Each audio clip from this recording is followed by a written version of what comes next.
نماز تراوی۔ تو اس ویڈیو میں ہم نے نماز تراوی کا بیان کیا ہے، اور اس میں جو ہم نے سمجھایا ہے کہ نماز تراوی کیا ہے، کیوں ضروری ہے، کس لیے پڑھنا چاہیے، تو یہ حدیثیں ہم نے صحیح البخاری سے لی ہیں۔ تو اس میں تراوی کی نماز کیا ہے، اس کی کیا اہمیت ہے اور کیا صحیح طریقہ ہے، اس کے بارے میں بیان کیا گیا۔ تو اس ویڈیو میں جو میں نے ٹاپک لیا ہے وہ تراویح کا لیا ہے، چونکہ رمضان کا مہینہ چل رہا ہے اور آج بھی اور آج سے پہلے بھی اکثر یہ بحث چھڑی رہتی ہے کہ تراویح جو ہم پڑھتے ہیں، اب کوئی کہتا ہے 20 پڑھو، کوئی کہتا ہے 8 پڑھو، سب اپنی اپنی مرضی اس میں بتاتے رہتے ہیں۔ تو واقعی کیا صحیح ہے، یا یہ تراویح وغیرہ کا کوئی سسٹم اسلام میں ہے بھی یا نہیں، یا یہ ہم پہ ویسے ہی لاد دیا گیا ہے؟ کچھ لوگ تو یہ بھی اعتراض کرتے ہیں۔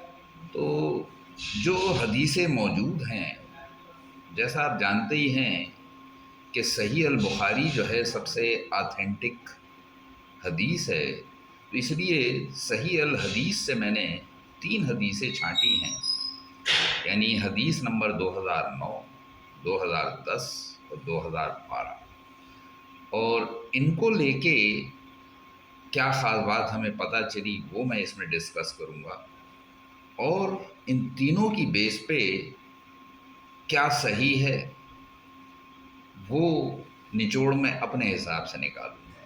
میں یہ نہیں کہتا کہ جو میں کہوں گا وہ واقعی صحیح ہوگا، لیکن جو میری عقل کہتی ہے میں وہ فیصلہ دوں گا۔ یہ تو نہیں ہے کہ میں اپنا فیصلہ کسی اور کے اوپر لادنا چاہتا ہوں۔ تو دیکھیے، پہلی حدیث جس کا بھی میں نے ذکر کیا، یعنی 2009، ٹوٹل حدیثیں جو ہیں ویسے صحیح البخاری میں 6 ہیں تراویح کے سلسلے میں، جس میں سے یہ دوسری ہے، یعنی 2008، 2009، 2010، 2011 اور 2012، یہ حدیثیں ہیں 6 حدیثیں، جن میں سے میں نے 3 منتخب کی ہیں اس سلسلے میں۔ تو 2009 جو یہ حدیث ہے، اس میں حضرت ہریرہ رضی اللہ عنہ نے یہ بتایا ہے، یا ان کی یہ روایت ہے کہ ایک بار رسول اللہ صلی اللہ علیہ وسلم نے فرمایا، جس نے رمضان کی راتوں میں بیدار رہ کر نماز تراویح پڑھی ایمان اور ثواب کی نیت کے ساتھ، اس کے پچھلے تمام گناہ معاف ہو جائیں گے۔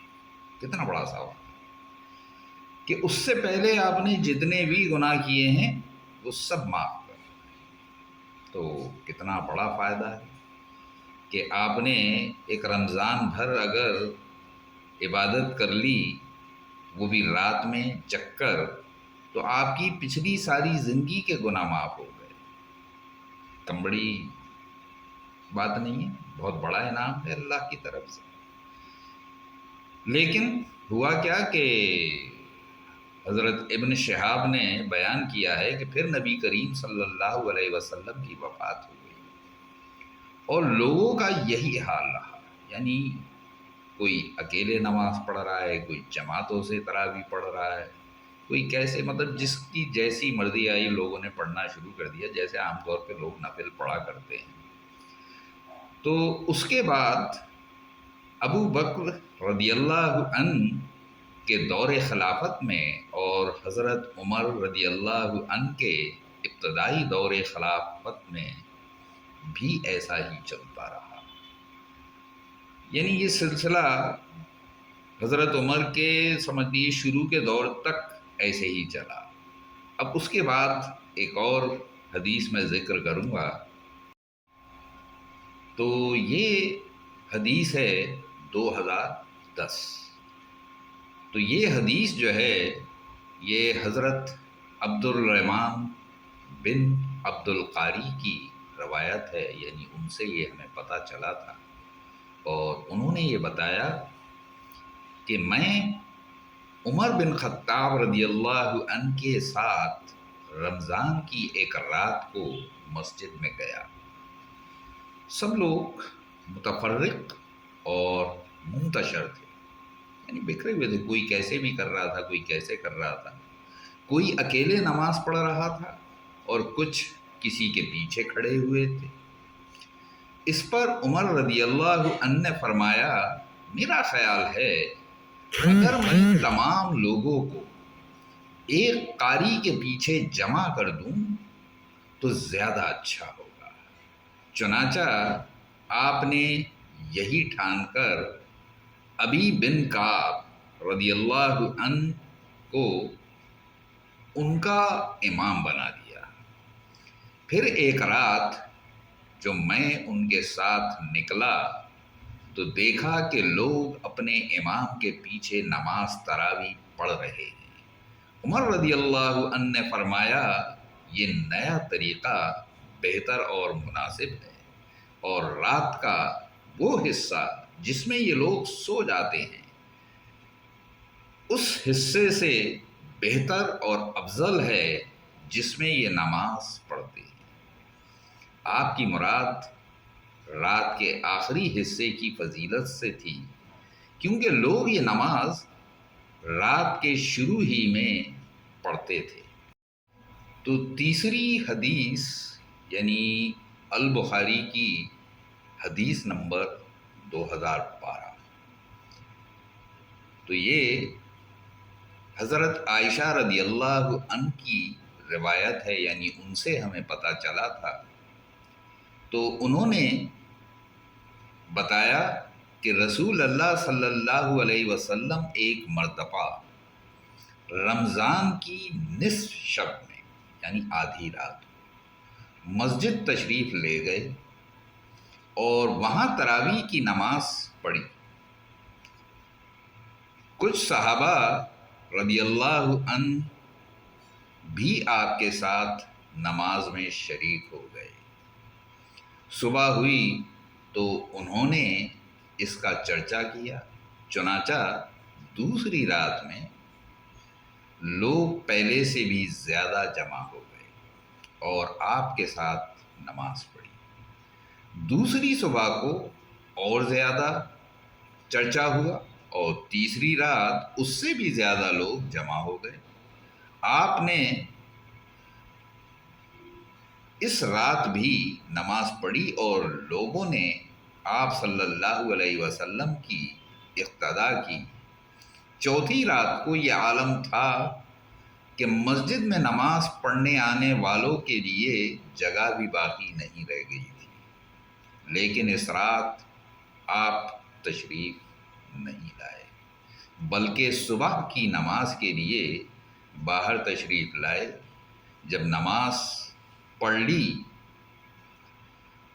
تو لوگوں کی طرف متوجہ ہو کر شہادت کے بعد فرمایا، اما بعد، تمہارے یہاں جمع ہونے کا مجھے علم تھا، لیکن مجھے خوف اس بات کا ہوا کہ کہیں یہ نماز تم پر فرض نہ ہو کر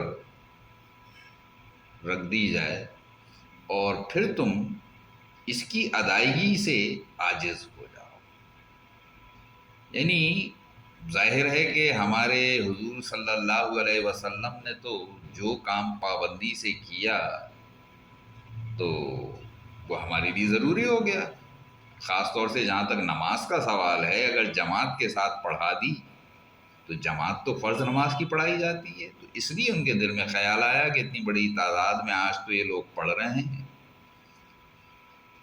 یہ اللہ کی طرف سے فرض نہ ہو جائے، اور اگر فرض ہو گئی تو کیا ہوگا کہ انہیں خوف اس بات کا ہوا کہ کہیں یہ نماز تم پر فرض نہ کر دی جائے اور پھر تم اس کی ادائیگی سے عاجز ہو جاؤ۔